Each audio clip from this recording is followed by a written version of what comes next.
Hey, top of your lines in math industry, and we are gonna take a look at polynomials in algebra.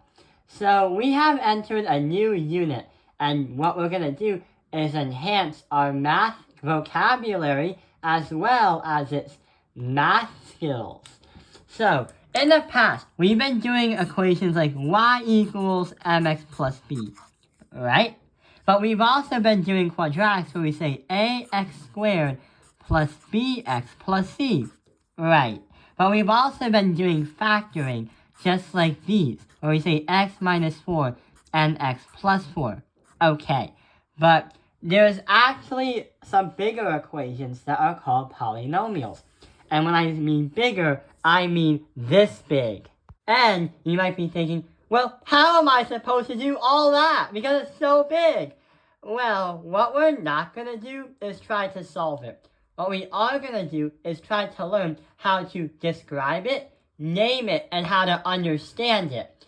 And a polynomial is basically a gigantic algebra equation that is similar to this one, or is exact to this one as well. What we can say is a polynomial is a term or a sum of terms, meaning all of these terms will add up together when you A, add a number into it, or B, solve it. Number 2 is the number of terms is going to represent how many objects there are on the field. So this is one term, this is 2 terms, this is term 3, and this is term 4. So we can say that this equation has 4 terms on the field. We could also learn about how to name the polynomial or the giant equation. One way we can do it is take a look at the exponent in front of the first term. The first coefficient is going to be the leader that leads the rest of the equation. We like to say that the first coefficient is called the leading coefficient. And that leader will help all the terms and the numbers march one by one to get to the answer, or to get to the function of x.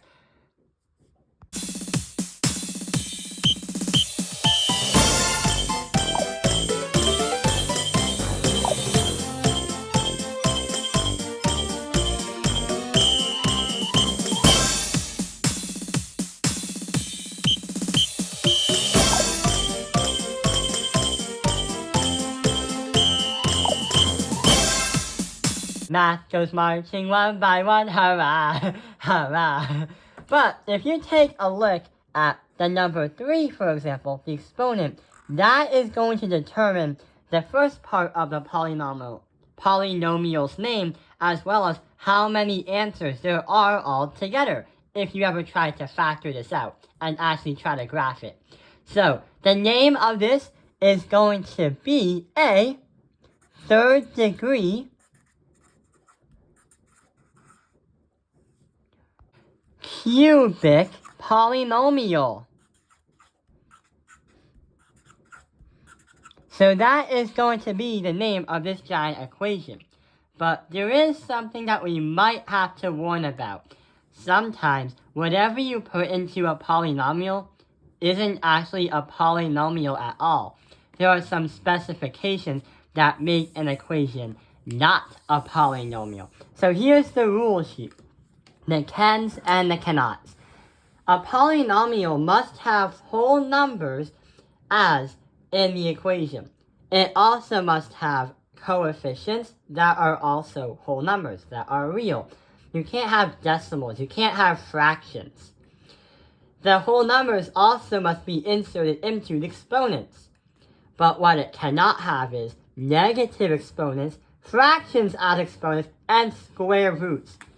And if you take a look at the problem right here, it turns out that it follows all of the rules. See? There's nothing but whole numbers. But hang on. How did we name this a third degree cubic polynomial? We have to kind of do some more research on how we can do that. So let's do a little bit of research. We have the number of terms, the name, and an example. So the number of terms. We could first say that it's going to be monomial. So mono means one, and monomial means that there is going to be just one thing on the field, one term on the field. We could say 3x squared is one term. We could say 9 is one term, and etc. What about the number of two terms on the field? What can we do? Instead of a monomial, the word bi means two. So this can be called a binomial. This is an equation that has two terms on the field. For example, 2x to the power of 3 plus 6x. That is a binomial. Or we should say x plus 9 is a binomial. We could say that there's going to be 1, 2 terms. 1, 2. This is just 1, and that's 1. Number 3, if it's a monomial, a binomial, and this one's a trinomial. So tri means 3. And guess what's going to happen? We're going to have 3x4 plus 2x3 plus x squared. There is going to be 1, 2, 3 numbers on the field. Sounds very simple. But what about number 4? Any equation that has 4 or more terms is just called a polynomial. So it kind of makes a lot of sense because it's going to be a lot more complicated when you try to actually solve it all out. We should say x4 plus 3x cubed, or 3x to the power of 3, plus x squared plus 7. There's going to be 1, 2, 3, 4 things on the field. So we know how to understand what they are. How many terms are on the piece of paper that you're working with. But what about the exponents? Clearly, when we tried to do the last problem, it literally said a third degree because the leading coefficient had a number 3 as its first exponent. But why do we call it third degree? And why do we call it cubic? Why does the exponent have to control what we do and how we name it? Well, there's even more research. So in this table, we're going to understand if each leading exponent has a different degree, what would it be called? So the first degree, what we're going to be called is going to be constant. So nothing is really happening right here. And when you say constant, it's just going to be constant. Like 7 or 4 or -5.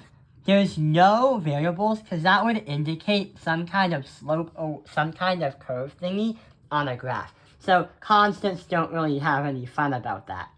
What about number 1? Number 1 is going to be called a linear equation. These are the first kind of equations that you have learned in algebra. We can say 2x and 7x. There is going to be a slope involving those two things. Those are the first things we learned. How about the second one? These ones we learned the last unit. Yeah, they're called quadratics. That's where we learn the term or the formula ax squared plus bx plus c. And a quadratic is going to be like 2x squared, which is a common thing that will show up on your test, or a common number that many teachers use. 3 or more. If we say 3, we're going to call it a cubic. And that is going to represent the exponent having the number 3 right in the leading coefficient. But if you say more, there's a lot more terms. Number 4 would be called quartic, and number 5 would be quintic. Then you would say, to the next like 6, 7, 8, you would say like 7th degree polynomial. So yeah, it will get a lot more complicated. So before the video ends, quick, try to solve this one out. But not solve it, name it. So we have 1, 2, 3 things on the field. 1, 2, 3. When I say field, I mean like the battlefield. Like Yu-Gi-Oh! If you take a look at the first coefficient, the number 4 has another special thing, the number 2. The number 2 is, we're going to call it 2nd degree.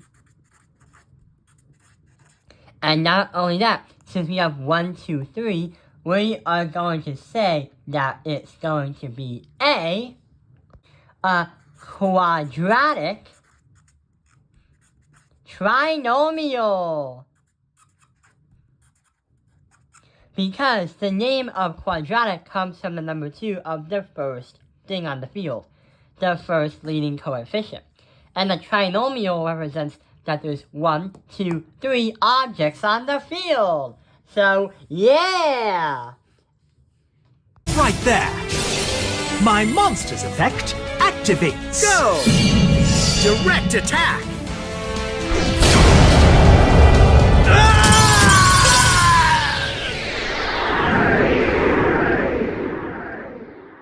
Ouch! Did you have to play so hard? Oh, yeah! There's nothing better than a duel. Until next time, keep getting your game on! I hope this video has helped you understand the introductions to polynomials. Thank you for watching Top Line's Math Industry. Like and subscribe.